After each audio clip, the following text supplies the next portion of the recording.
కువైట్లో అహ్మదీ గవర్నరేట్లో 10 మంది చనిపోయారు. 10 మంది కూడా ఎక్స్పర్ట్సే, 10 మంది కూడా విదేశీయులే. అయితే చనిపోవడానికి కారణాలేంటి? ఒకేసారి 10 మంది అంటే మామూలు విషయం కాదు.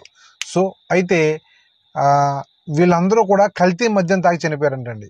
సో అంటే అక్కడ కువైట్ లోకల్లో తయారు చేసిన కల్తీ మద్యం ఏదైతే ఉంటుందో, ఈ బట్టీలు కుండల్లో పెట్టి తయారు చేస్తారు కదా, కొన్ని అపార్ట్మెంట్లో కొన్ని ఎడారి ఏరియాలో తయారు చేసి సప్లై చేస్తుంటారు.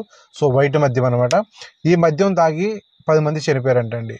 సో అయితే ఇదేమీ ఈ వైట్ మద్యం కువైట్లోనే కాదు, ప్రతి చోట కూడా అవైలబుల్గా ఉంటుంది. అది తాగే వాళ్ళకి తెలిసే ఉంటుందండి. సో ప్రతి చోట ఇది అవైలబుల్గా దొరుకుతుంది అనమాట. కొన్ని కంట్రీలో తప్ప మ్యాక్సిమం ఈ వైట్ మద్యం దొరుకుతుంది. నాకు కొన్ని విషయాలు తెలుసులేండి. సో అయితే ఈ మద్యం చాలా ప్రమాదకరం. రకరకాల కెమికల్స్ ఉపయోగించి తయారు చేస్తారు. దీనివలన మా మిత్రుడు ఒక బ్రదర్ కూడా సో చాలా సంవత్సరాలు కోవిడ్లో పనిచేశాడు. సో అతను కూడా ఈ వైట్ మద్యం ఎక్కువ తీసుకోవడం వలన తన కడుపులో పేగులు కుళ్ళిపోయాడు, మొత్తం డ్యామేజ్ అయిపోయాయి అనమాట. సో అసలు ఇంకేం తినడానికి ఉండదు, ఒక మసాలా ఫుడ్ తినడానికి కూడా ఏముండదు. చారు నీళ్ళు మజ్జిగ తప్ప ఇంకా ఏది ఇచ్చినా సెట్ అవుతుంది, ఏది తిన్నా సెట్ అవుతుంది. అటువంటి పరిస్థితికి వచ్చేసాడు అతను. సో ఈ తెల్లగా దొరికే మద్యం ఏదైతే ఉందో, తెల్ల రంగులో దొరికే మద్యం, ఇది చాలా ప్రమాదకరం కెమికల్స్ వేసి తయారు చేస్తారండి.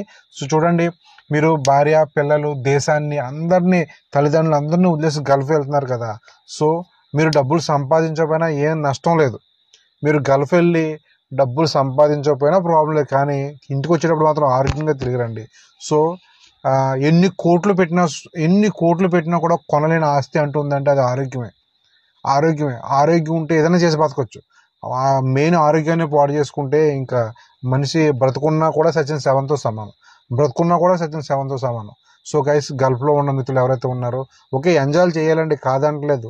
అందరికీ ఎంజాయ్ చేయాలని ఉంటుంది, నేను ఎంజాయ్ చేస్తాను కాదని. కానీ ఆరోగ్యాన్ని పాడు చేసినంత ఎంజాయ్ చేసిన అవసరం లేదండి. ఎందుకంటే మీకోసం మీ భార్య పిల్లలు ఎదురు చూస్తున్నారు.